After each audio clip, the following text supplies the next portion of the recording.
Hello there, it's me again, the digital representation of Peter Kirk, and I'm here today to tell you about business life in our fair city. In the late 1860s, homesteaders arrived. Using the rich natural resources, the new folk built boats, developing shingle mills, and started other forest and water industries. At this time, I was an established steel mill owner in England, but I immigrated to America hoping for a more prosperous site. Since only United States citizens could own real estate, I formed a company with Lee Hunt, owner of the Seattle Post-Intelligencer, to jointly purchase 5,000 acres to build a mill and city in the area now known as Kirkland. I started building near the closest railroad spur, next to Forbes Lake. The location, home of today's Costco, was challenging. I needed to pipe in water, redesign the city center, and build new offices. More obstacles in the nationwide financial crisis of 1893 ended the future of my steel and ironworks. My dream of Kirkland as the Pittsburgh of the West faded, but my vision of Kirkland as a community with streets and a designed downtown remained. Residents worked in the lumber industry, some were in businesses, and others farmed their own land. Thanks to the Curtis family boat building and ferry operations, by the 1900s, some community members worked in Seattle and called Kirkland home. Businesses opened near the Moss Bay ferry landing, such as Brooks Store and Post Office, Stokes Ice Cream and Hawley Bakery, and McFarland's Ferry Lunch, which sold ice cream, tobacco, and odds and ends.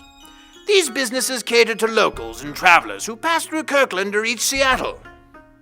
Other businesses served everyday needs of citizens, such as the First National Bank of Kirkland, the Zero Lean Oil Wagon, and the R.H. Collins Real Estate Office.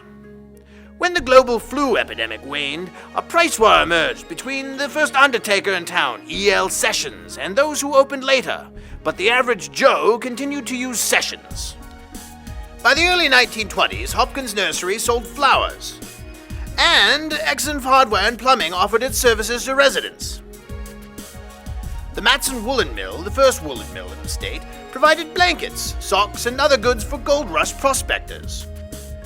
Kirkland now had a downtown crossroads. Even with the success of the wool mill and some other smaller businesses, Kirkland was in an economic downturn caused by the Great Depression. In 1936, the Works Progress Administration built the Kirkland Cannery.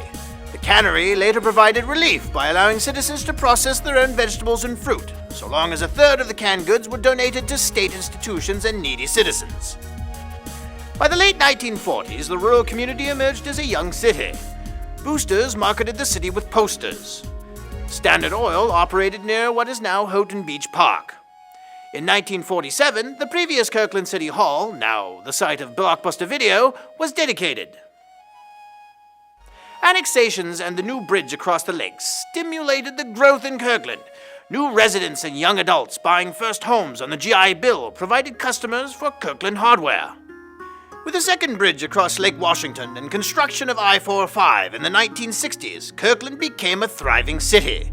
Real estate sales boomed. Businesses such as Hallmark Realty, seen here in a 2002 photo, and Seafirst Bank opened to meet residents' needs. So many changes in the years since I arrived. Though I have to say, Kirkland continues to be a community that people love to call home. This is Peter Kirk saying goodbye till next time.